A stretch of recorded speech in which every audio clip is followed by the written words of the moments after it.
قل يا عبادي الذين أسرفوا على أنفسهم لا تقنطوا من رحمة الله بسم الله الرحمن الرحيم. السلام عليكم ورحمة الله وبركاته.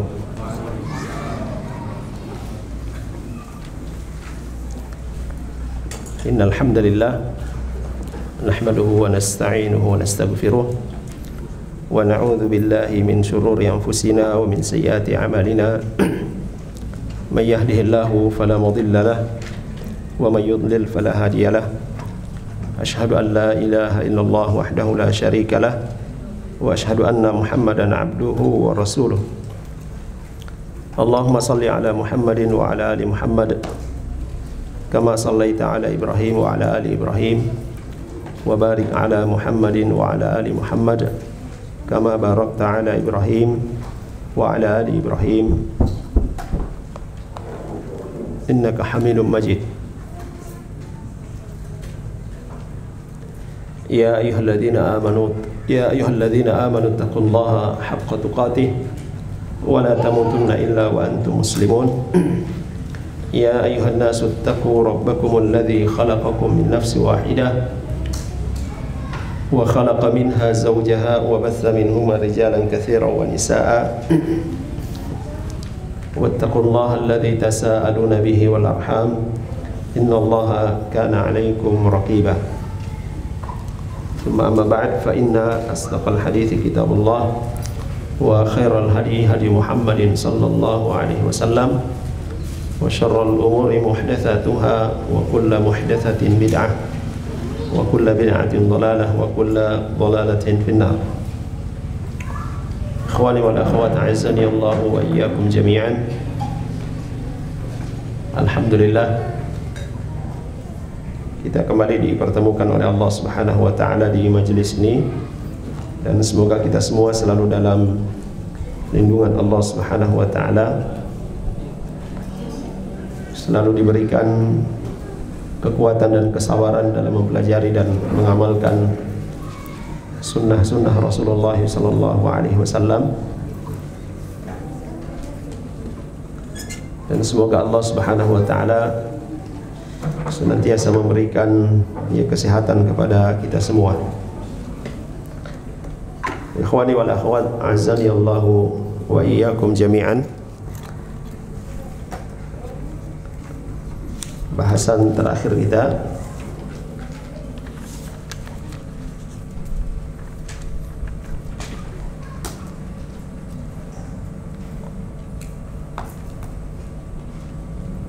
yaitu ayat walaqad ba'atsna fi kulli ummatin rasula an i'budullaha wajtanibu at-taghut. Masih pada usul yang ketiga, yaitu ma'rifatu an-nabi sallallahu alaihi wasallam, dan ini sudah bagian terakhir yang mudah-mudahan selesai pada pertemuan malam ini. Kemudian kita lanjutkan dengan Riyadhus Shalihin insyaallah. Baik, Syekh Al-Utsaimin rahimahullah taala, beliau katakan tentang surah An-Nahl ayat ke-36, A'udzu billahi minasyaitonir rajim. Wa laqad ba'atsna fi kulli ummatin rasula an i'budullaha wajtanibu at-taghut. Beliau katakan ini adalah merupakan makna daripada kalimat la ilaha illallah, sebagaimana yang sudah sering kita sampaikan bahwasanya ya makna la ilaha illallah itu adalah la ma'budu bihaqqin illallah. Tidak ada sembahan yang berhak untuk diibadahi kecuali Allah Subhanahu wa taala. Ya. Ini yang terkandung di dalam kalimat la ilaha illallah, yaitu menyembah Allah Subhanahu wa taala dan menjauhi tagut. Ya. Dan dalam ayat ini jelas setiap Rasul yang diutus oleh Allah Subhanahu wa Ta'ala kepada setiap umat mengajak untuk menyembah Allah Subhanahu wa Ta'ala saja dan menjauhi taghut.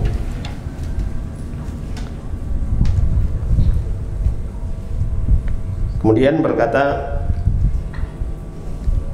Syekh Muhammad At-Tamimi rahimahullah ta'ala, waftaradallahu ala jami'il ibad al-kufra bit-taghut wal imanu billah. Allah Subhanahu wa ta'ala mewajibkan kepada seluruh hamba, seluruh ciptaannya, ya, manusia ciptaannya, agar supaya kufur terhadap taghut. Allah Subhanahu wa ta'ala wajibkan setiap hamba untuk kufur kepada taghut, mengingkari setiap taghut, wal imanu billah, dan mewajibkan untuk beriman kepada Allah Subhanahu wa ta'ala. Qala Ibnul Qayyim rahimahullah ta'ala, at-taghut ma tajawaza bihi al-'abdu haddahu min ma'budin aw matbu'in aw muta'. Imam Ibnul Qayyim rahimahullah ta'ala, beliau katakan bahwasanya yang dimaksud dengan taghut atau makna daripada taghut adalah segala sesuatu yang melampaui batas, ya, segala sesuatu yang melampaui batas, ya, dari sisi, ya, yang disembah, ma'bud, au matbu', ya, yang diikuti, au al-muta', yang ditaati.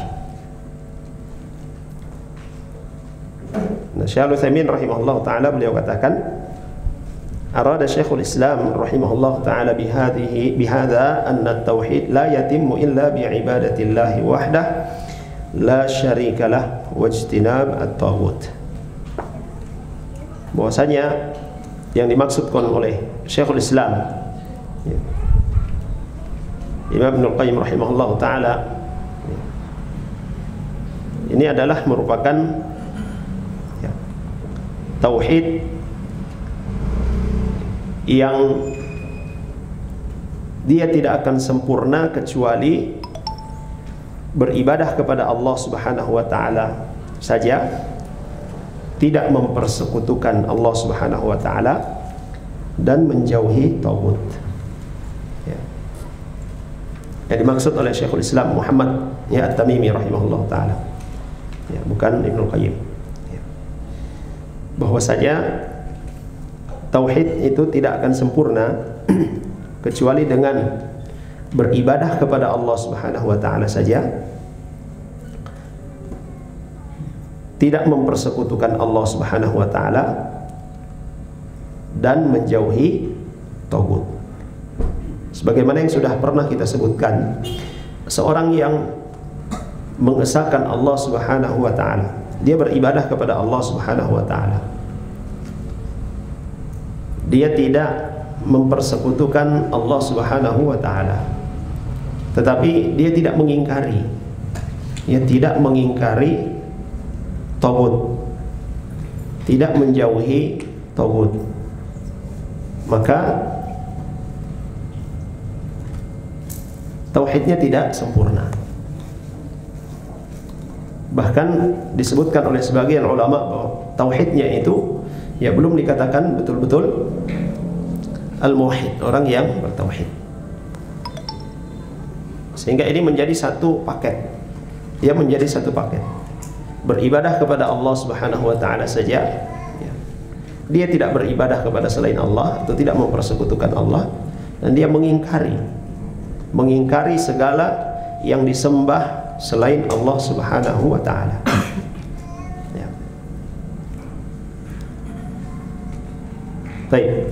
Kemudian kata Syekh Al-Utsaimin rahimahullah ta'ala, wa qad faradallahu dzalika ala ibadihi ya Allah Subhanahu wa taala telah mewajibkan ini kepada hamba-hambanya. Apa itu? Menjauhi tagut, mengingkari tagut. Apa tadi yang kita sebutkan tentang tagut? Yang disebutkan oleh Imam Ibnu Qayyim rahimahullah taala, ya, segala sesuatu yang melampaui batas, ya, dalam peribadatan atau yang diikuti atau yang ditaati, ya. Ini diwajibkan oleh Allah Subhanahu wa taala untuk menjauhinya. Dan kata tagut itu berasal dari atau mushtaq minat tughyan. Tagut at-tughyan, wa tughyan mujawazatu al-had. Ya, tughyan itu melampaui batas. Sebagaimana yang Allah Subhanahu wa taala sebutkan dalam surah Al-Haqqah ayat ke-11. Ini makna ya tagut secara bahasa. Inna lamma taghal ma'u hamalnakum fil jariyah. Ya. Sungguhnya ketika air itu melampaui ya batas normalnya, ya melampaui apa? Batas normalnya, ya. Maka kami antarkan ya kalian ya ke bahtera. Ini bercerita tentang Nabi Nuh alaihissalam.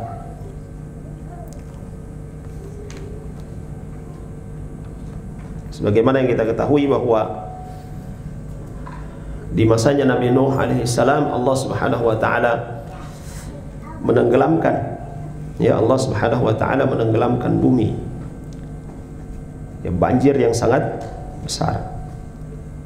Di sini Allah Subhanahu wa taala sebutkan tagha al-ma. Ketika air itu melampaui batas normalnya.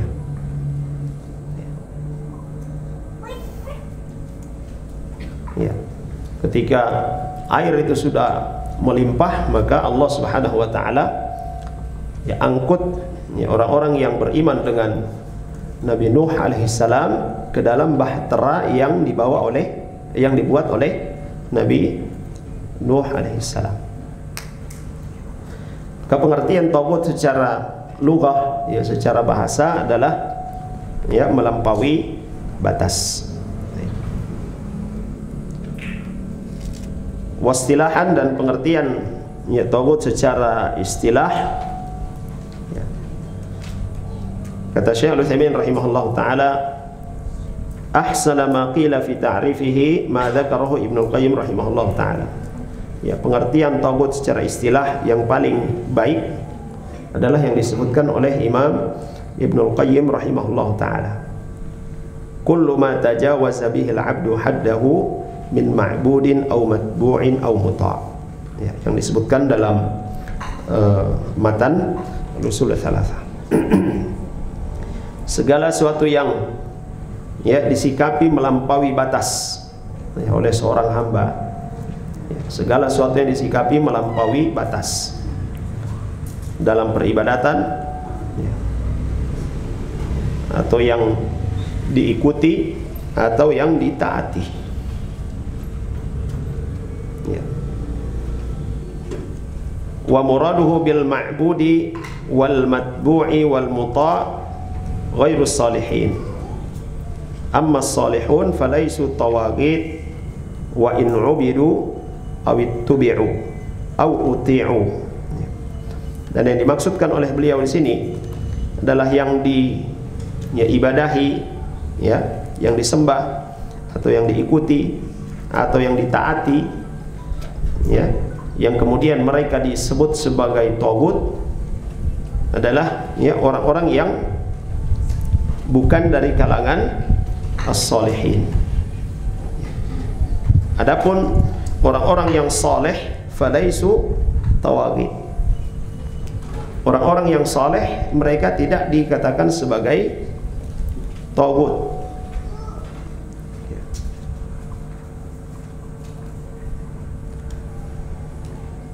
Kenapa? Ya tidak dikatakan sebagai tagut. Nah, ada batasannya juga dalam masalah ini. Seperti siapa? Nabi Isa alaihissalam disembah. Tapi tidak bisa dikatakan bahwa Nabi Isa alaihissalam itu sebagai tagut. Orang yang diibadahi dan dia ridha, dia rela, dia disembah, dia rela diikuti dalam perkara-perkara yang diharamkan oleh Allah Subhanahu wa ta'ala. Dia rela ditaati ketika ya ada aturan-aturan yang dia buat menyelisihi syariat Allah Subhanahu wa ta'ala. Bahkan dia menyuruh orang-orang untuk patuh kepadanya dalam perkara bermaksiat kepada Allah. Ini disebut dengan tagut. Adapun orang-orang yang soleh, yang mereka mengingkari ya ketika disembah, ya, maka mereka tidak disebut sebagai tagut.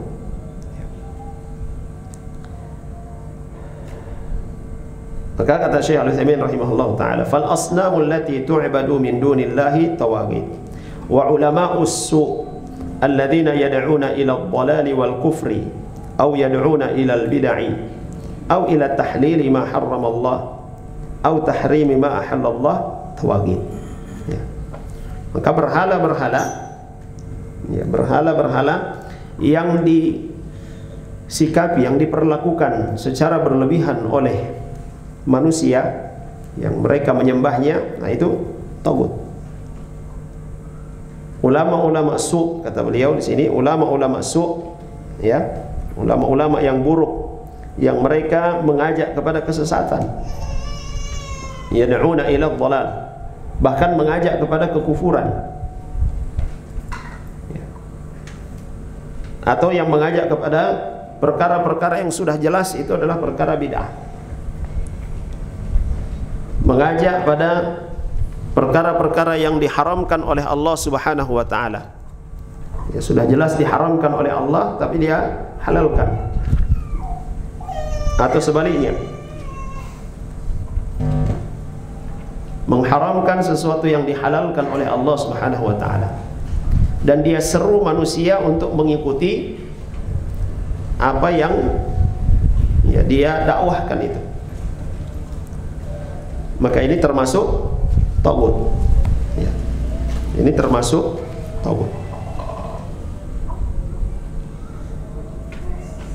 Juga beliau katakan walladzina yuzayyinuna liwulatil amri al-khuruj an syari'atil Islam binidhamin yastawridunaha mukhalafatan linidhamid din al-islami tawaghit. Jadi perhatikan di sini kata beliau rahimahullah taala, dan orang-orang yang mereka membisik-bisikkan kepada para penguasa, yang mengajak para penguasa untuk keluar dari syariat Islam, tidak menerapkan syariat Islam dan menerapkan hukum-hukum yang diadopsi dari orang-orang di luar Islam yang menyelisihi syariat Islam, maka beliau katakan mereka adalah tawaghit, ya, mereka adalah taghut. Li'anna haula tajawazu haddahum, ya, karena mereka telah melampaui batas mereka. Ya, para penguasa seharusnya yang mereka lakukan itu adalah menegakkan hukum Allah Subhanahu wa ta'ala, ya. Dan dalam Al-Quran mereka mendapatkan legitimasi untuk dipatuhi, untuk ditaati, karena apa? Ya, menerapkan hukum Allah Subhanahu wa ta'ala.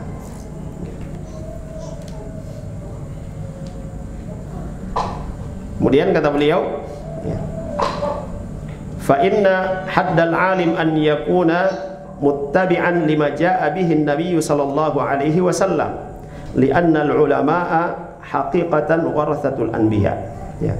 Jadi ulama itu seharusnya dia mengikuti, ya, ulama itu seharusnya mengikuti apa yang datang dari Nabi Sallallahu Alaihi Wasallam, mengikuti apa yang dibawa oleh Rasulullah Sallallahu Alaihi Wasallam. Karena sejatinya ulama itu adalah pewaris para nabi. Sehingga kalau ada ulama yang kemudian melegitimasi hukum selain daripada hukum Allah Subhanahu wa taala, menerapkan hukum selain hukum Allah Subhanahu wa taala, maka masuk dalam perkataan beliau ini, yaitu tauhid. Ini bahasan agak sedikit berat ya. Yang sampai antum keluar dari majelis ini semuanya langsung dihukumi tauhid.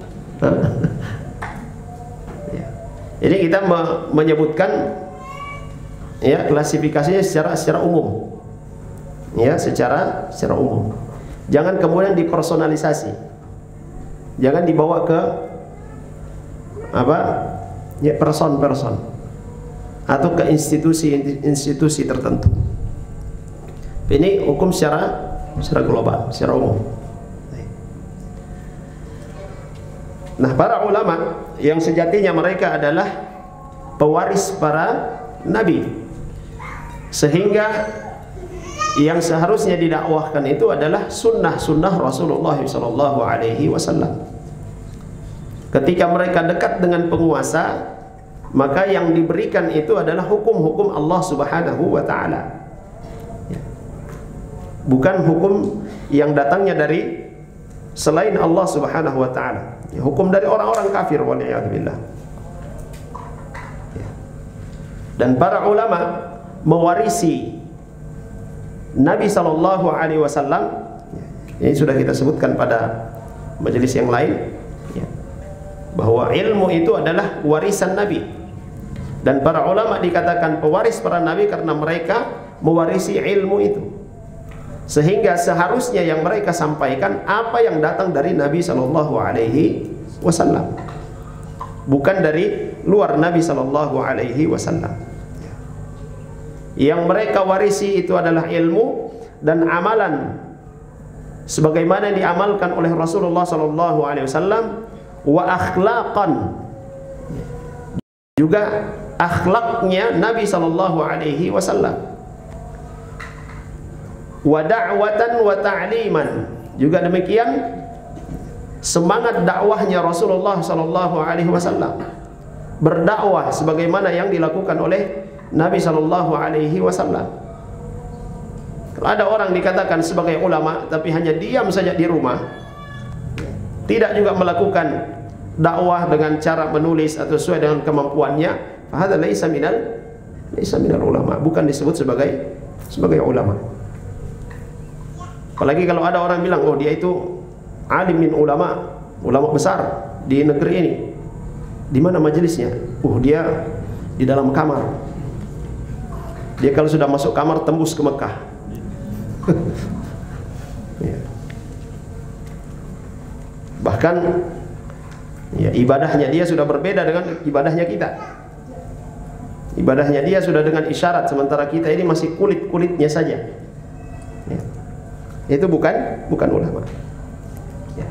Jadi bisa masuk dalam kategori togut kalau dia menyuruh orang untuk bertawassul kepadanya, meminta kepadanya, atau ada orang yang datang bertawassul kepadanya, menjadikan dia sebagai pemberi berkah. Berkah itu milik Allah Subhanahu wa taala. Minta keberkahan dari Allah Subhanahu wa taala. Orang-orang datang, ini siapa ya, terserah, baru beli mobil atau beli motor, tolong berkati dulu ini mobil, berkati dulu ini motor. Dan dia setuju dengan itu. Ini melampaui batas, maka layak disebut tagut.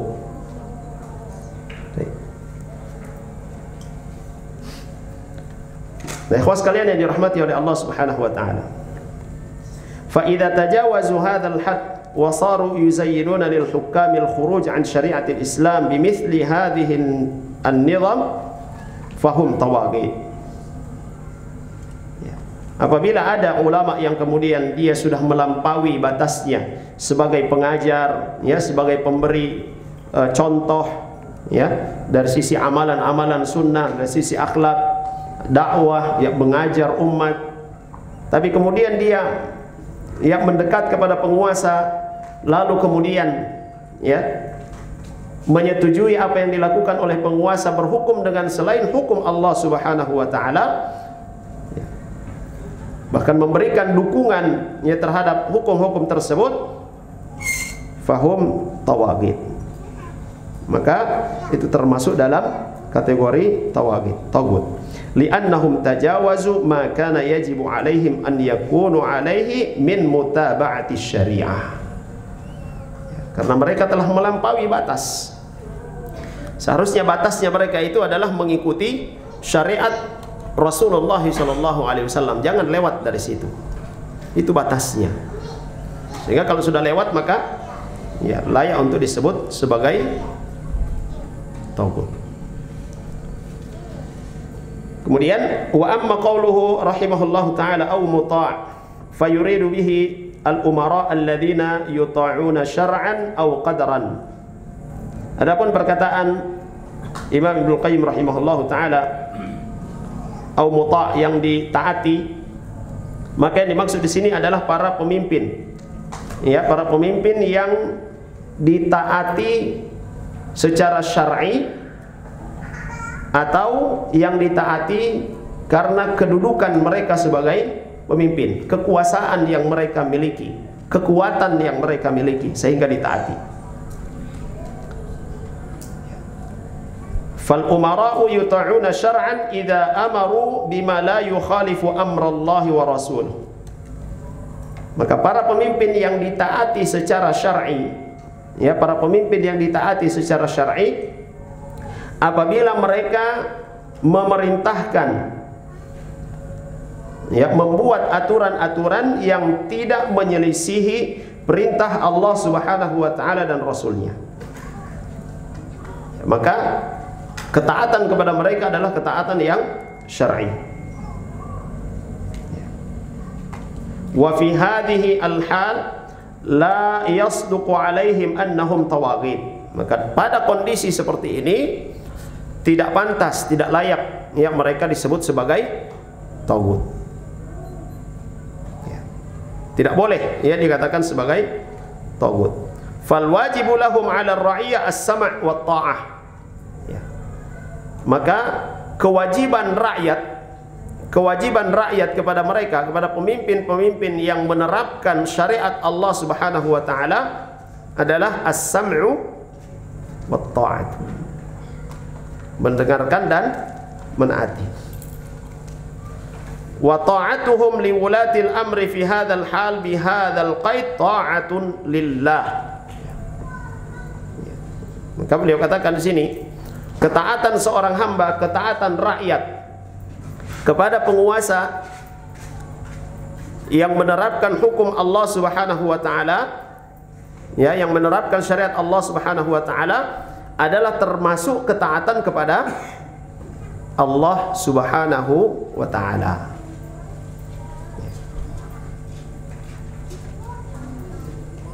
Saya ulangi, ya, kata Syekh Al-Utsaimin rahimahullahu taala, fal wajibu lahum 'ala ar-ra'iyyah as-sam' wa ta'ah wa ta'atuhum li wulatil amri fi hadzal hal bi hadzal qaid ta'atun lillahi 'azza wa jalla. Wajib bagi rakyat untuk, ya, mendengarkan dan menaati pemimpin-pemimpin yang menerapkan syariat Allah Subhanahu wa taala. Baik, bismillah, alhamdulillah, wassalatu wassalamu ala Rasulillah wa ba'd. Ikhwas sekalian dan akhwat yang dirahmati oleh Allah Subhanahu wa taala. Ya. Jadi perhatikan, penguasa yang menerapkan syariat Allah Subhanahu wa taala wajib, ya, mutlaqan, ya, wajib untuk ditaati. Jadi disebut dengan, ya, ada disebut dalam hadis Nabi sallallahu alaihi wasallam, ya, sekalipun nanti ya hartamu diambil, lalu kemudian engkau dicambuk, ya, tetap as-sama' wa ta'ah. Jadi disebutkan oleh Syekh Al-Utsaimin, qaiduhu, ya, batasannya itu apa? Mereka menerapkan syariat Allah Subhanahu wa taala. Ya. Baik. Walihada yanbaghi an nulahid. Ya, oleh karena itu kata beliau rahimahullah taala, harus kita perhatikan hina nunaffidz ma amara bihi waliyul amr. Harus kita perhatikan ketika kita menerapkan atau menjalankan apa yang diperintahkan oleh waliyul amr, oleh penguasa. Mimma tajibu ta'atuhu fihi, annana fi dzalika nata'abbad lillahi ta'ala wa nataqarrab ilaihi bi ta'atihi. Apa yang diperintahkan oleh penguasa, yang itu adalah merupakan perkara yang disyariatkan oleh Allah Subhanahu wa taala, atau yang tidak menyelisihi syariat Allah Subhanahu wa taala, maka kita menaatinya itu adalah merupakan bentuk peribadatan kita kepada Allah Subhanahu wa taala. Menaati penguasa dalam perkara yang tidak menyelisihi perintah Allah Subhanahu wa taala. Menaati penguasa dalam perkara yang juga itu adalah merupakan syariat Allah Subhanahu wa taala. Maka dalam pelaksanaan ketaatan tersebut, sejatinya kita sedang beribadah kepada Allah Subhanahu wa taala dengan cara menaati penguasa. Hatta yakuna tanfidhuna li hadzal amr qurbatan ila Allah azza wa jalla. Wa inna ma yanbaghi lana an nulahidz dzalika li anna Allah ta'ala yaqul ya ayyuhalladzina amanu athi'u Allah wa athi'ur rasul wa ulil amri minkum. Hai orang-orang yang beriman, taatilah Allah, taatilah Rasul dan pemimpin, ya, pemimpin ya di antara kalian. Ikhwas sekalian dan akhwat yang dirahmati oleh Allah Subhanahu wa taala. Dan kita juga sudah sering mendengar ya hadis Nabi sallallahu alaihi wasallam yang mengatakan la ta'ata li makhluqin fi ma'siyati al-khaliq. Ya. Tidak ada ketaatan kepada makhluk dalam bermaksiat kepada Allah Subhanahu wa taala. Dan penguasa yang menerapkan syariat Allah Subhanahu wa taala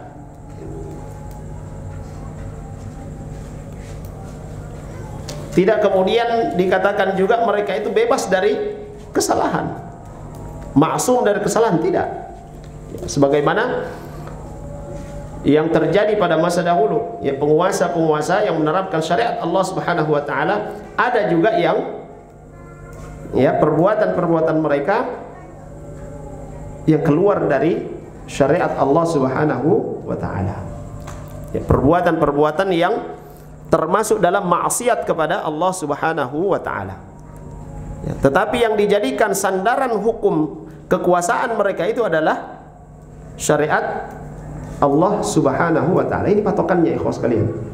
Menjadikan dasar ya hukum dalam menjalankan pemerintahannya itu adalah syariat Allah Subhanahu wa taala, Al-Qur'an dan sunnah Rasulullah sallallahu alaihi wasallam. Di mana sekarang penguasa yang menerapkan, yang menjadikan dasar hukum negaranya itu adalah Al-Qur'an dan sunnah Rasulullah sallallahu alaihi wasallam? Di mana? Nah, ya, Al-Mamlakah Al-Arabiyah Saudiyah. Ya. Tapi apakah kemudian juga kita katakan sudah sesuai semuanya? Ya. Tetap ada, ya, tetap ada juga ya hal-hal yang dilakukan dia itu adalah merupakan maksiat kepada Allah Subhanahu wa taala. Ya. Dilakukan oleh ya oknum ya dan sebagainya. Tetapi yang dijadikan dasar pemerintahan mereka itu adalah Al-Qur'an dan sunnah Rasulullah sallallahu alaihi wasallam. Ya. Maka dalam kondisi seperti ini, kalau kita kembali kepada perkataan Syekh Al-Utsaimin rahimahullah taala tadi, ya, ini batasannya, ini kaidnya, pengikatnya, ya, untuk rakyat untuk melakukan as-sama' wa ta'ah, mendengar dan mematuhi. Apakah kemudian ketika ada pemerintahan, ada penguasa yang tidak menerapkan syariat Allah Subhanahu wa taala, lalu kemudian kita tidak boleh taat kepada mereka? Hah? Apakah seperti itu logikanya? Tidak ya kawan. Ya. Selama mereka menjalankan kekuasaannya dan membuat aturan yang membawa juga kemaslahatan untuk orang banyak, dan di dalam aturan itu ada hal-hal yang tidak menyelisihi syariat Allah Subhanahu wa taala, ada juga hal-hal yang menyelisihi syariat Allah Subhanahu wa taala, maka yang wajib kita taati apa? Yang tidak menyelisihi syariat Allah Subhanahu wa taala, wajib untuk kita taati. Karena ini berkaitan dengan apa? Kemaslahatan. Kemaslahatan seluruh manusia, kemaslahatan rakyat. Apa contoh-contoh, ya, hal-hal yang tidak diatur di dalam syariat Allah Subhanahu wa taala secara terperinci? Di antaranya, ya, sederhananya saja, lampu merah, ya. Lampu merah pakai helm, itu aturan negara. Apakah itu bersumber dari syariat Allah Subhanahu wa taala dalam Al-Qur'an atau dalam sunnah Nabi sallallahu alaihi wasallam? Kalau kembali kepada kaidah umum, iya.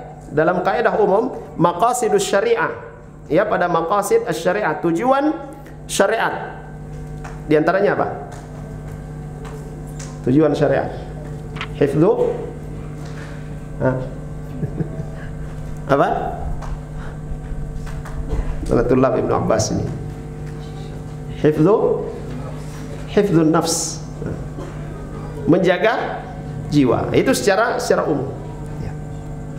Nah, ini ada maslahat juga bagi seluruh manusia. Ada lampu merah, siapa yang berani nerobos? Ya. Dan pernah, ya, kami mendapati, ya mungkin pernah saya sampaikan juga di sini. Kita bertemu dengan, ya, pemuda-pemuda yang begitu ngejos, ya, berteriak tentang togut, ya. Negeri ini, ya, kata mereka, ya, dipenuhi oleh togut. Yang memerintah ini adalah togut. Tidak boleh menaati togut. Kita diperintahkan untuk menjauhi togut, maka kita harus jauhi mereka. Ya, saya tanya dia, seluruhnya? Iya, seluruhnya. Bagaimana dengan aturan-aturan yang tidak menyelisihi syariat? Nah, mereka kan togut, jadi tidak boleh ditaati. Oh iya, kalau antum lewat lampu merah gimana? Ya lewat aja. Masya Allah, berani antum. Ini ikhwas kalian, ya. Jadi dari hal seperti ini pula, ya, dalam menetapkan sesuatu harus dengan ilmu. Tidak hanya sekedar kemudian mengambil yang secara umum dikatakan yang tidak berhukum dengan hukum Allah Subhanahu wa taala, maka dia tagut, tidak boleh ditaati. Lalu kemudian diambil semuanya. Ya. Bahkan ketika kita tinggal, ya, kita tinggal di negeri yang dikuasai oleh orang-orang kafir. Dan ini sudah ditanyakan oleh penduduk muslim yang berada di negeri kafir, apa yang harus kita lakukan dengan pemerintahan yang kafir? Maka fatwa-fatwa yang disebutkan oleh para ulama kepada mereka kaum muslimin, ya, jaga keamanan untuk kemaslahatan kaum muslimin juga. Mana aturan-aturan yang membawa kemaslahatan untuk manusia, patuhi itu. Dan itu adalah kewajiban mematuhinya. Bahkan sampai pada masalah, ya, ketika memilih, ya, ini sudah ditanyakan oleh kaum muslimin yang tinggal di negeri kafir. Ada dua calon pemimpin, yang mana apakah boleh kita ikut memilih?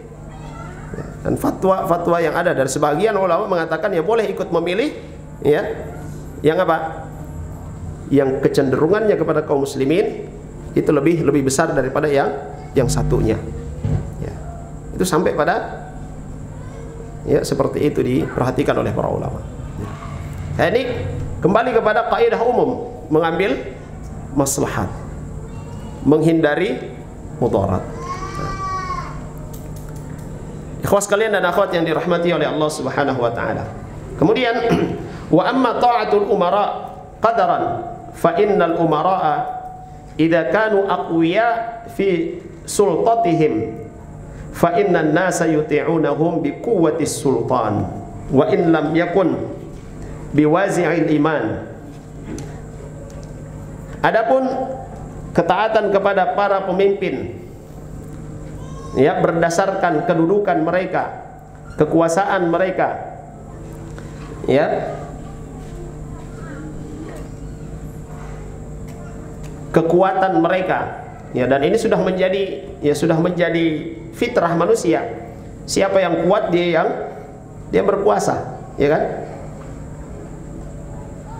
Nah, ada penguasa negeri ya, dengan perangkat-perangkatnya, ada tentaranya, ada polisinya, ada macam-macam. Ya, jelas itu pasti ditaati aturan-aturan yang mereka buat. Ya, jangankan negara, di pasar saja kalau ada preman, ya, preman yang berkuasa, dia buat aturan, ya pedagang-pedagang taat enggak? Ya, di pasar kecil, ya pedagang-pedagang taat atas aturan mereka. Ya, store setiap hari berapa? 5.000. Kalau ada 1.000 pedagang, ya, mereka buat aturan. Makanya seperti ini, ya, mereka dipatuhi, mereka ditaati karena kekuatan mereka, karena kekuasaan mereka, kedudukan mereka, bukan karena syar'i. Nah, silakan kita menimbang. Ya. Kita berada di mana dari dua kekuasaan yang disebutkan oleh Syekh Al-Utsaimin rahimahullahu taala ini. Ya. Bisa difahami ikhwas sekalian? Ya. Baik. Dan beliau katakan li'anna ta'ah waliyal amr takunu biwazi'il iman wa hadhihi hiya at-ta'ah an-nafi'ah an-nafi'atu liwulatil amri wan nafi'ah lin-nasi aidan wa qad takunu ta'ah biwazi'it sultan bihaitsu yakunu qawiyan yakhsha an-nasu minhu wa yahabunahu li'annahu yanqulu biman khalafa amrahu. Jadi kata beliau Allah taala, kekuasaan yang dipatuhi atas dasar iman, ya, penguasa yang dipatuhi atas dasar iman, maka ya ketaatan kepada penguasa seperti ini, yaitu rakyatnya mematuhi sang penguasa ini karena didasari oleh iman, ini akan memberikan manfaat yang sangat besar, manfaat kepada rakyat dan juga manfaat kepada penguasa. Jadi tadi yang pada penguasa yang menerapkan syariat Allah Subhanahu wa taala. Dan boleh jadi suatu penguasa itu ditaati karena rakyat takut dengan kekuasaannya, rakyat takut dengan kekuatan yang dia miliki, bukan atas dasar iman dari rakyat yang kemudian menaati mereka, bukan, tapi karena atas dasar apa? Takut kalau mau menyelisihi mereka bahaya, ya, bisa hilang nyawa, ya, atau bisa yang paling parah itu dihilangkan nyawa orang-orang yang tidak menaati penguasa-penguasa seperti ini. Walihada naqul innan nasa ma'a hukamihim fi hadhihi al-mas'alah lahum ahwal. Ini kata Syekh Al-Utsaimin rahimahullahu taala, oleh karena itu kita katakan sesungguhnya manusia, ya rakyat, yang menyikapi penguasa mereka itu, ya, atau kondisi ya rakyat dengan penguasa mereka itu ada beberapa kondisi. Ya, ada 4 kondisi yang beliau sebutkan. Ya. Yang pertama, al-hala al-ula an yaqwa al-wazi' al-imani wal wazi' as-sultani wa hadhihi akmalul ahwal wa a'laha. Ya. Jadi kondisi yang pertama, ketaatan kepada penguasa itu didasari oleh iman dan juga didasari oleh apa? Rasa penghormatan kepada penguasa. Ada juga rasa takut kepada penguasa karena mereka memiliki kekuatan.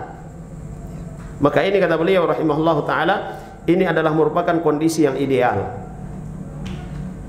Ya, kondisi yang baik. Penguasanya itu punya wibawa. Rakyat tidak berani untuk ya bermacam-macam. Dan rakyat pun mereka menaati penguasa ini atas dasar iman kepada Allah Subhanahu wa taala. Allah Subhanahu wa taala yang perintahkan sehingga mereka taati, dan mereka juga penguasa ini memiliki legitimasi itu, menerapkan syariat Allah Subhanahu wa taala dan kemudian juga memiliki wibawa, kekuatan. Wal hala tsaniyah, kondisi yang kedua, an yad'ufa al-wazi' al-imani wal wazi' as-sultani. Lemahnya ya kendali iman dan juga lemahnya apa kendali dari penguasa. Artinya di sini bahwa rakyat di dalam menaati penguasa itu bukan berdasarkan keimanan. Mereka juga menaati penguasa ya hanya sekedar menaati saja. Karena mereka menganggap bahwa penguasa ini tidak punya kekuatan dan kondisinya pun demikian. Kondisinya pun demikian, tidak ada kekuatan. Ini kata beliau rahimahullah taala, ini adalah kondisi yang paling rendah. Wa akhtaruha 'alal mujtama', dan ini sangat berbahaya. Kondisi seperti ini sangat berbahaya. Berbahaya bagi rakyat, juga berbahaya bagi penguasa. Ini bisa-bisa yang berlaku adalah hukum rimba. Ya, penguasa tidak lagi memiliki legitimasi kekuasaan, tidak ada. Di setiap tempat siapa yang paling kuat dia akan berkuasa. Ini berbahaya.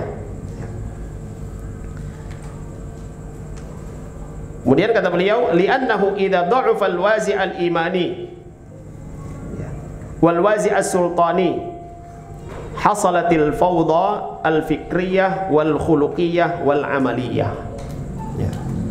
Nah, kalau kondisi iman lemah, ya, kekuasaan, ya, kedudukan, kekuatan juga lemah, maka yang akan muncul apa? Kekacauan. Ya, akan muncul kekacauan. Ada yang mengaku ini, mengaku itu. Ya. Tidak ada aturan yang pasti, tidak ada aturan yang mengikat. Ya. Kerusakan akhlak, ya. Orang juga berbuat semaunya. Kacau, ya, yang terjadi. Ya, ada sebagian di negeri-negeri barat yang sepertinya ada. Kemudian al-hala ats-tsalitsah, kondisi yang ketiga, an yad'ufa al-wazi' al-imani wa yaqwa al-wazi' as-sultani, wa hadhihi martabatun wusta li'annahu idza qawiya al-wazi' as-sultani sara aslah lil ummah fil madhhar wa idza ikhtafat quwwatu as-sultan fala tas'al an halatil ummah wa su'u amaliha. Nah, kata beliau, lemahnya kendali iman dan kuatnya kendali penguasa. Ini kondisi yang ketiga. Iman lemah, sementara kondisi ya penguasa itu sangat kuat. Ini kata beliau, ini adalah ya tingkatan pertengahan. Ya, tingkatan pertengahan. Sebab jika kendali penguasa itu kuat, ya, jika kendali penguasa kuat, maka hal itu akan lebih memberikan maslahat kepada manusia, lebih memberikan maslahat kepada umat. Ini dalam bentuk zahirnya.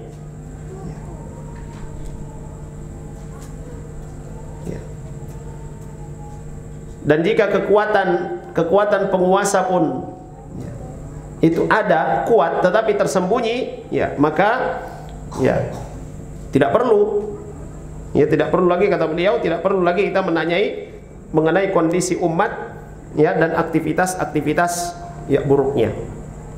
Ya. Artinya penguasa ada, sekalipun dia kuat, tetapi tidak nampak, tersembunyi kekuatannya. Tindakannya pun itu tidak menunjukkan bahwa dia adalah penguasa yang kuat. Maka yang terjadi juga adalah apa? Kekacauan. Tetapi masih lebih mendingan daripada kondisi yang kedua tadi. Boleh jadi pada kondisi pertengahan ini, kondisi yang ya sedang-sedang ini, ya, tetap ada operasi-operasi senyap misalnya. Ya, ada orang-orang yang memang membangkang, ya, dihilangkan. Ya. Sudah kondisi imannya lemah, ya, kemudian penguasa yang sejatinya dia punya kekuatan tapi tidak menampakkan kekuatannya itu, ya, maka orang akan ya berbuat juga ya semaunya mereka. Tapi masih lebih mendingan daripada kondisi yang kedua tadi. Ya. Iman lemah, ya, dari sisi kekuasaan juga lemah, ya sudah hancur. Baik. Kemudian yang terakhir, yang keempat, an yaqwa al-wazi al-imani wa yad'uf al-wazi as-sultani fayakunu al-madhhar adna minhu fil hala ats-tsalitsa lakinnahu fima bainal insan wa rabbih akmal wa a'la. Ya. Dari sisi ya kekuasaan lemah, ya, menaati penguasa, ya, sedangkan penguasa tidak memiliki kekuatan yang ya bisa dibanggakan misalnya. Tetapi kondisi keimanan, ya, kondisi keimanan rakyat, termasuk juga kondisi keimanannya penguasa itu lebih mendingan. Ya, itu lebih mendingan. Ya. Maka dalam hal ini lebih bisa terkendali, ya, lebih bisa terkendali daripada kondisi yang kedua. Ya. Ya. Dan ini kata beliau rahimahullah taala, ya, kalau dari sisi kekuasaan, ya, kalau dari sisi kekuasaan dibawa daripada kondisi yang ketiga tadi. Ya. Tapi dari sisi kemaslahatan untuk umat, hubungan manusia dengan Tuhan itu lebih baik. Pada kondisi seperti ini, orang-orang akan lebih apa? Ya, lebih memperhatikan kehidupan individu, ya, kehidupan masing-masing, ya, dalam skop kecil. Ya. Tetapi mereka tidak akan membuat kegaduhan, tidak akan membuat apa? Ya, kerusuhan. Ya. Ada ya kondisi iman yang mengendalikan mereka. Ya. Ikhwas sekalian dan akhwat yang dirahmati oleh Allah Subhanahu wa taala. Maka dari apa yang dikatakan oleh Syekh Al-Utsaimin rahimahullah taala, ya, terkait dengan ketaatan kepada waliul amr, kepada pemimpin yang tadi dua yang beliau sebutkan, yaitu ketaatan secara syar'i, ya, kepada pemimpin yang menerapkan hukum Allah Subhanahu wa taala, yang menjadikan dasar pijakan kekuasaan mereka itu adalah Al-Qur'an dan sunnah Rasulullah sallallahu alaihi wasallam. Maka pada kondisi seperti ini sam'an wa ta'atan. Yang kedua, mereka tidak menerapkan syariat Allah Subhanahu wa taala, tapi memiliki kekuatan. Mereka yang berkuasa, semua perangkat-perangkat kekuasaan itu mereka kuasai. Mereka membuat aturan, siapa yang tidak memperhatikan aturan itu maka akan dihukum. Maka kondisi seperti ini kita melihat kemaslahatan, ya, kemaslahatan kepada manusia, termasuk juga kemaslahatan untuk diri kita sendiri. Ikhwas sekalian dan akhwat yang dirahmati oleh Allah Subhanahu wa taala. Kemudian wat tawaghit katsira. Wat tawaghit katsira, dan tagut itu banyak. Ya, tawaghit jamak dari tagut. Ru'usuhum khamsah. Ya. Jadi dedengkot-dedengkotnya tagut, apa bahasa di sini dedengkot apa? Hah? Pembesar, ya. Ya. Pembesarnya tagut itu ada 5. Pertama adalah iblis laknatullah alaih. Ya, iblis laknatullah alaih. Kemudian wa man ubida wa huwa radin, ya, orang yang diibadahi, orang yang disembah dan dia ridha.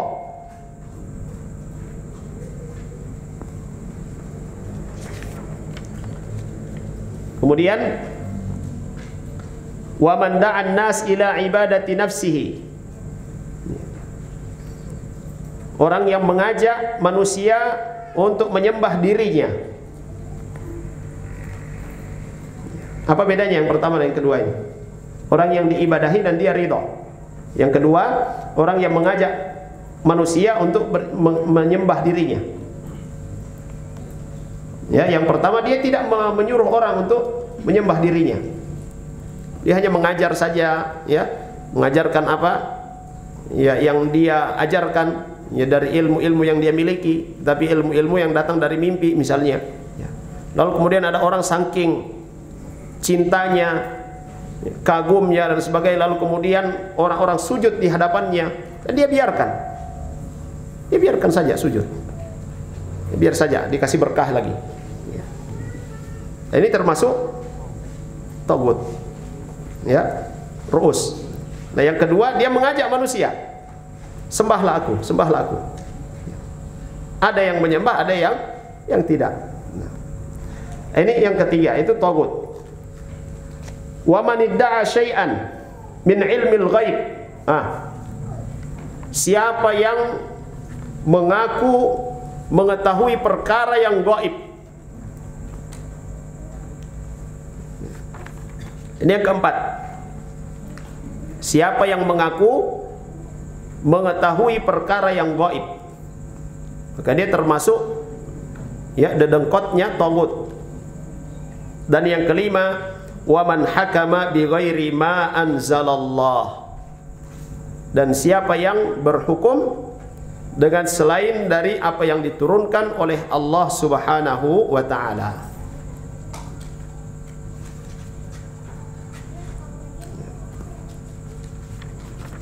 Jadi ru'usut tawaghit, ya, pemimpin-pemimpinnya para tagut ini ada 5, ya, 5 serangkai, ya. Ya, 5 serangkai tagut. Pertama adalah iblis, yang kedua adalah yang disembah dan dia ridha, kemudian yang ketiga yang mengajak manusia untuk menyembah dirinya, yang keempat adalah yang mengaku mengetahui perkara yang gaib, dan yang kelima yang berhukum dengan selain dari apa yang diturunkan oleh Allah Subhanahu wa taala. Ikhwas sekalian dan akhwat yang dirahmati oleh Allah Subhanahu wa taala, ini jadi bahasan terakhir kita pertemuan pekan depan insyaallah. Ya, ru'us at-tawaghit. Baik. Saya kira untuk malam hari ini kita cukupkan dan mudah-mudahan bermanfaat bagi kita semua. Sallallahu ala nabiyina Muhammad wa ala alihi washabbihi wasallam. Alhamdulillahirabbil alamin. Ada pertanyaan? Fadhal.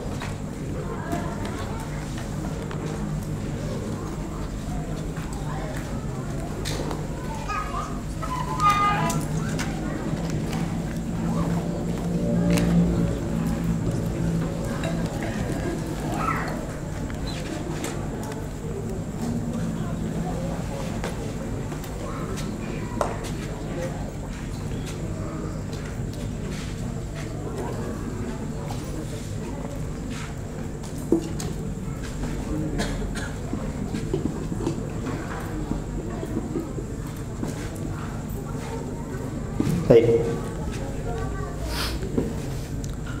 Gimana kita menyikapi orang-orang yang mengatakan bahwa pemerintahan Indonesia tidak berhukum dengan hukum Islam? Iya. Indonesia kan tidak berhukum dengan hukum Islam. Ada beberapa ya hukum Islam yang diakomodir. Ya, ada beberapa hukum Islam yang diakomodir oleh undang-undang negara kita. Ya, ada apa namanya KHI, ya, kompilasi hukum Islam yang masuk dalam undang-undang negara kita. Seperti apa? Dalam perkawinan, kemudian warisan, ya, kemudian zakat, ya, kemudian apalagi wakaf, ya, termasuk bagian-bagian yang diakomodir dalam undang-undang kita di negeri kita.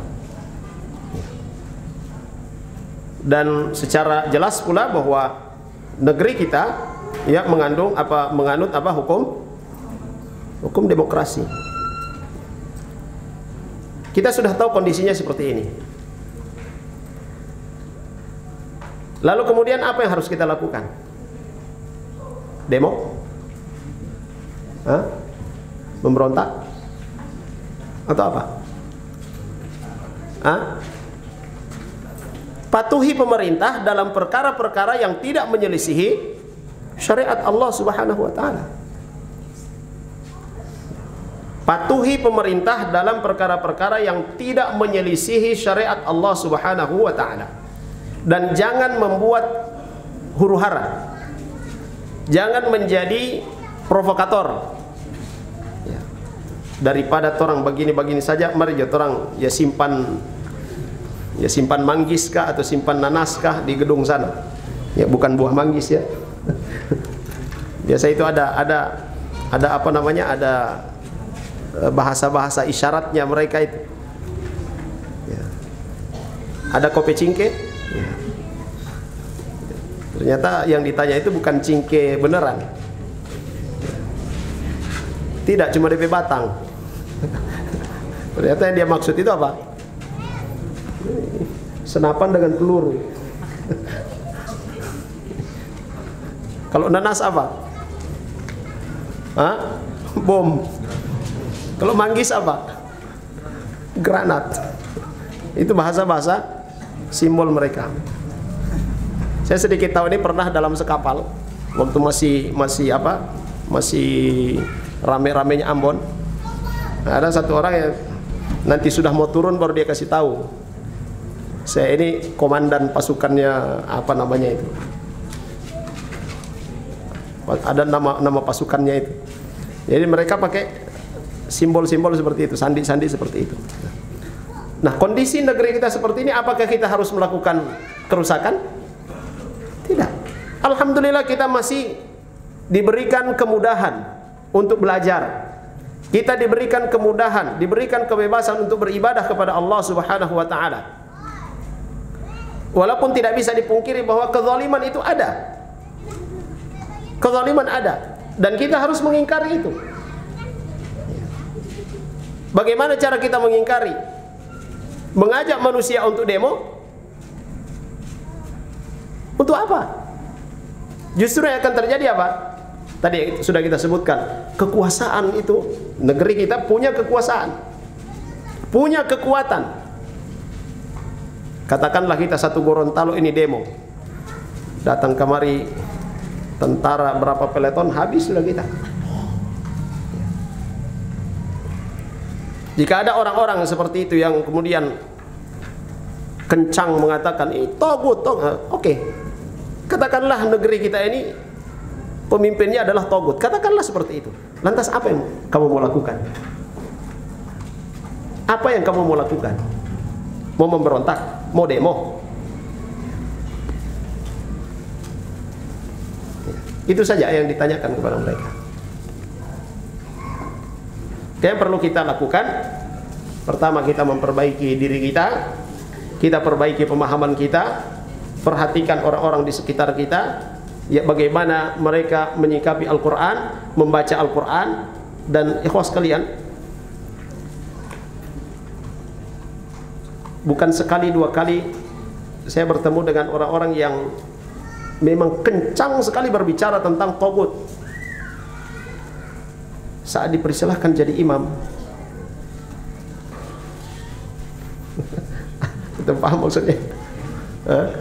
Dia jadi imam jahriyah, salat jahriyah, sapu dada kita. Paham maksudnya? Bacaan Al-Qur'annya la haula wala quwata illa billah. Sementara berbicara, berteriak tentang togut kencang sekali, Masya Allah. Ya. Bisa melihat celah yang di jauh, ya, apa istilah kita? Ya, semut di seberang lautan nampak jelas di pelupuk mata, apa gajah yang di pelupuk mata tidak terlihat. Ya. Itu yang harus kita lakukan, benahi diri kita, perhatikan ya orang-orang di sekitar kita. Bagaimana ya perhatian kita terhadap Al-Quran, perhatian orang-orang di sekitar kita terhadap Al-Quran. Dan kita perhatikan bagaimana para sahabat Nabi SAW, ya orang-orang terbaik yang kemudian ya Allah Subhanahu Wa Taala berikan kemuliaan kepada mereka. Allah Subhanahu Wa Taala berikan kepada mereka pemimpin-pemimpin yang adil, ya pemimpin-pemimpin yang cinta kepada rakyatnya. Dan disebutkan oleh Nabi SAW, kama takununa yuwalla alaikum ya amirukum, atau kama qala Rasulullah SAW, bagaimana kondisi kalian, ya kondisi rakyat, maka akan seperti itu pula yang akan dikirimkan oleh Allah Subhanahu Wa Taala seorang yang akan memimpin kalian. Kan masing-masing kita mengintrospeksi diri. Ya. Baik, wallahu a'lam.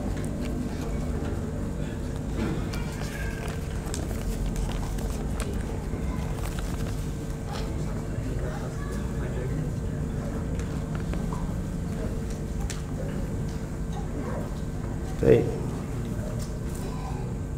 Mohon nasihatnya Ustaz. Begini Ustaz, ana seorang mu'allaf, orang tua ana masih beragama Nasrani.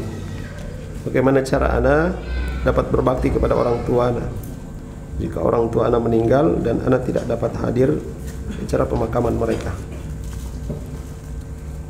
Ya, pertama dalam Al-Quran Allah Subhanahu Wa Taala sudah sebutkan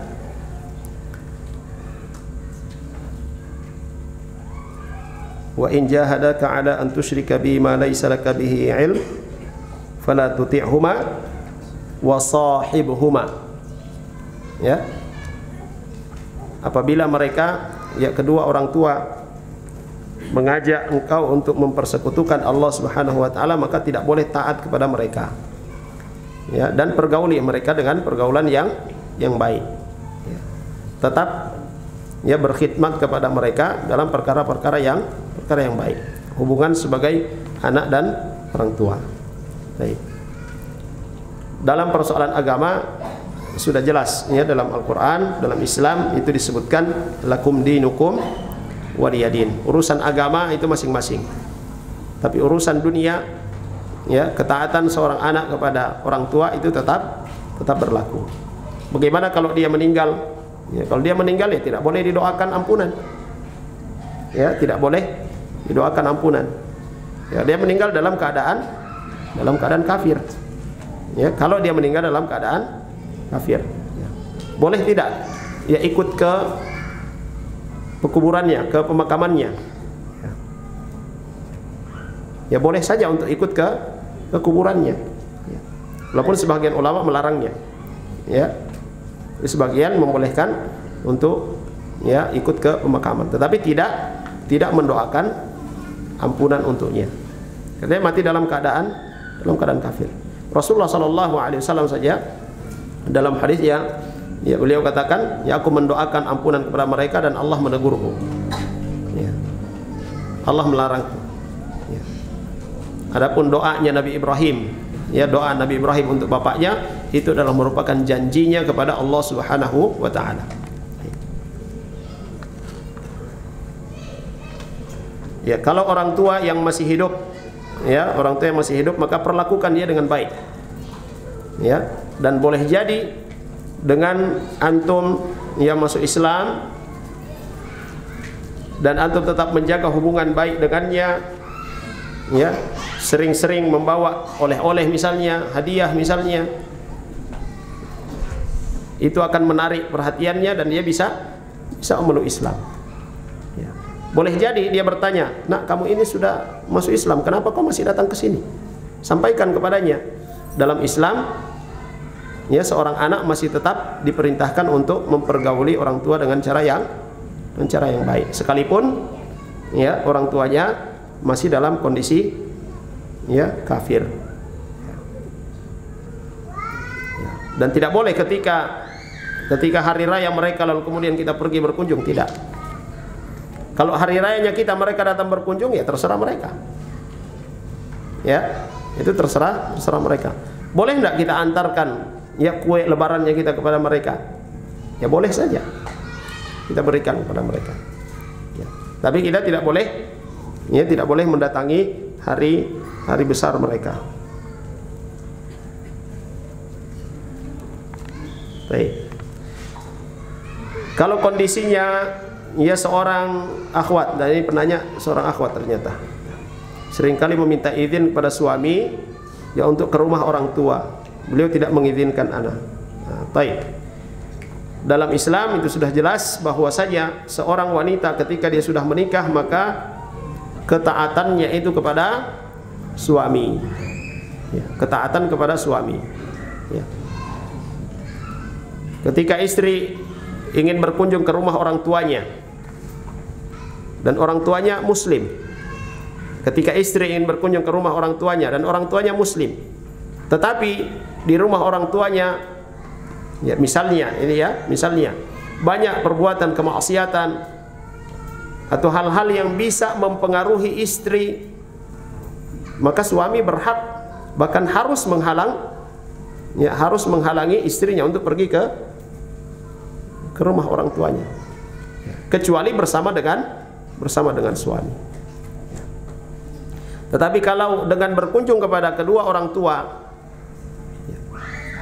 yang berbuat maksiat atau yang di rumahnya ada perbuatan maksiat ataupun orang tua yang berbeda agama dan itu bisa memberikan maslahat kepada mereka, ya maka pergi ke sana, itu tidak mengapa, dan ya, pergilah dengan suami, jangan pergi sendiri. Ya. Dan tentu ya suami melarang istri untuk pergi ke sana itu ada alasannya. Tanyakan alasannya kenapa. Ya. Kalau mau pergi ke sana untuk berbuat baik kepada mereka, ya siapa tahu itu bisa mempengaruhi mereka untuk masuk Islam, ya maka pergilah bersama dengan suami. Wallahu a'lam.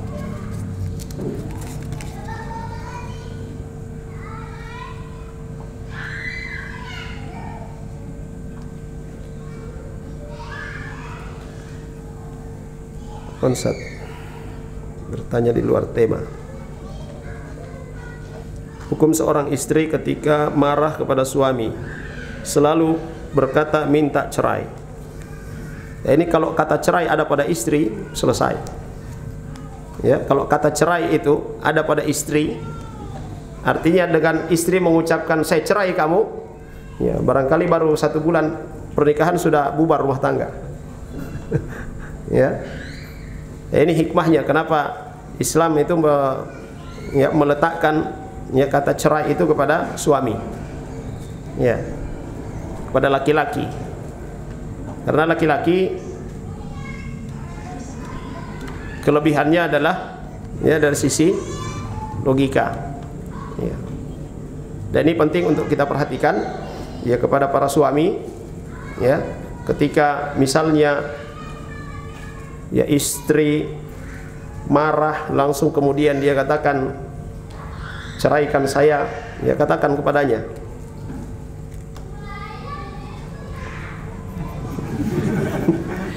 ya. Katakan kepadanya apa? Hah? Ulang. Katakan I love you. Ya. Aku mencintaimu. Dalam kondisi apapun engkau marah, aku tidak akan menceraikanmu. Ya. Katakan itu kepadanya. Dan ya para istri, ya bagi para istri, Rasulullah SAW itu sudah menyebutkan perempuan mana saja yang meminta cerai, ya minta pisah dari suaminya tanpa sebab yang syar'i, maka dia tidak akan mencium baunya surga. Ya, wanita mana saja yang meminta cerai, minta pisah dari suaminya tanpa alasan yang syar'i, maka dia tidak akan mencium baunya surga. Jangan sedikit-sedikit minta cerai, ya. Tapi ketika ada problem, ada masalah, ya, selalulah introspeksi, selalu introspeksi diri. Suami introspeksi, juga istri ya introspeksi diri. Dan Rasulullah SAW sudah katakan kepada para sahabat, ya, dan kepada kita semua, agar supaya kita selalu berbuat baik kepada istri-istri kita, ya, selalu memperlakukan istri-istri kita dengan perlakuan yang baik.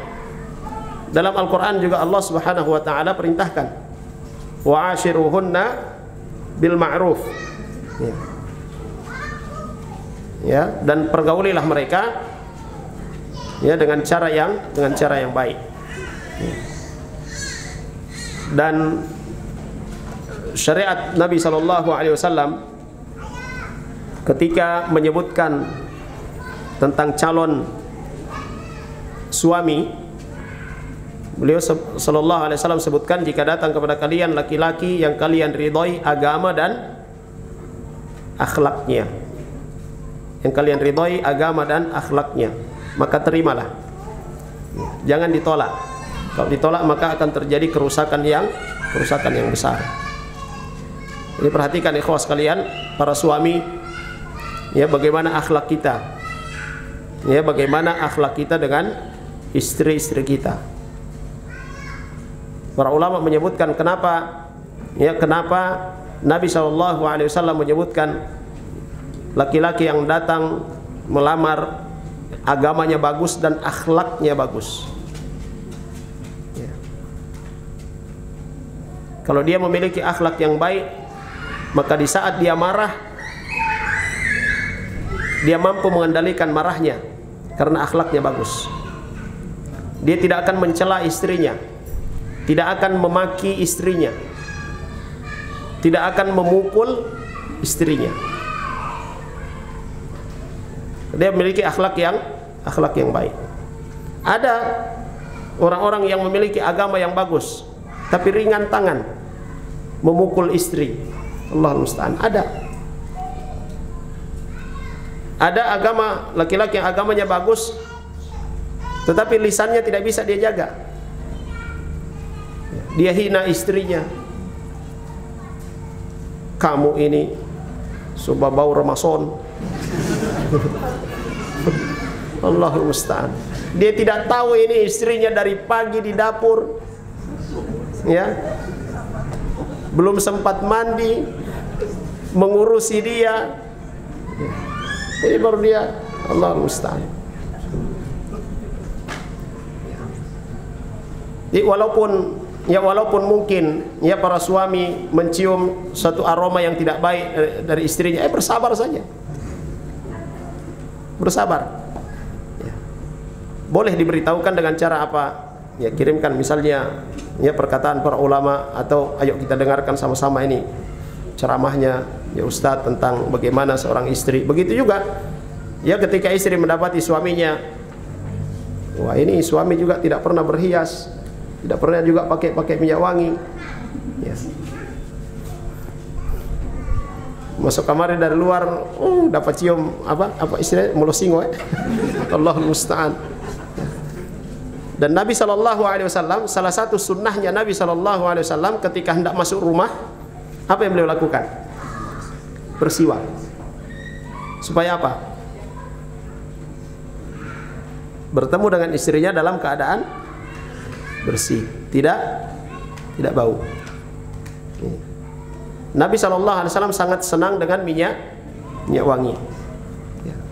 Ibnu Abbas radhiyallahu anhu beliau katakan, saya menginginkan istriku berhias untukku, maka aku pun berhias untuk istriku. Ya. Maka para istri berhias di rumah, ya, bukan nanti keluar rumah baru berhias. Mau berhias untuk siapa? Ya, begitu juga para suami. Ya. Ya, kalau memang para suami, ya, biasanya laki-laki itu ya malas untuk berhias, ya. Untuk istri-istri pun itu malas untuk berhias. Tapi paling tidak molosingo. Ya, paling tidak bau. Ya. Ini yang perlu kita perhatikan, yang perlu diperhatikan oleh para ummahat, para istri. Ya, jangan suka-suka minta cerai. Buat apa? Ya, nanti kalau sudah cerai menyesal. Pikirkan baik-baik. Dan para suami jangan mengobral kata "torang pisah jo". Apa ini? Suami itu diberikan oleh Allah Subhanahu wa taala kelebihan dari sisi akal, berpikir, bukan perasaan. Ya. Bukan perasaan, mengikuti rasa. Saya ini masa dia sobek yang begini. Oh. Ya. Jangan. Ya. So tidak ada harga diri saya ini, dia so injak-injak. Ya. Pertimbangkan baik-baik. Ya. Karena syaitan laknatullah alaih, ya, syaitan laknatullah alaih sangat senang ketika melihat suami dan istri itu bertengkar. Dan prestasi tertingginya syaitan itu adalah ketika dia mampu memisahkan antara suami istri. Kenapa? Karena apa yang dilakukan oleh suami dan istri itu semuanya bernilai kebaikan di sisi Allah Subhanahu wa taala. Ya. Sehingga ketika suami istri marah-marahan, syaitan senang dan dia hembus-hembuskan terus supaya marah-marahan. Kalau marah-marahan kan tidak beribadah. Ya, kalau marah-marahan tidak beribadah. Ya. Maka itu yang kita ingat dalam kehidupan berumah tangga. Baik, wallahu a'lam. Baik, ikhwas sekalian yang dirahmati oleh Allah Subhanahu wa taala. Saya kira ini dan mudah-mudahan bermanfaat bagi kita semua. Sallallahu ala nabiyina Muhammad wa ala alihi wasahbihi wasallam. Alhamdulillahirabbil alamin. Assalamualaikum warahmatullahi wabarakatuh. قل يا عبادي الذين أسرفوا على أنفسهم لا تقنطوا من رحمة الله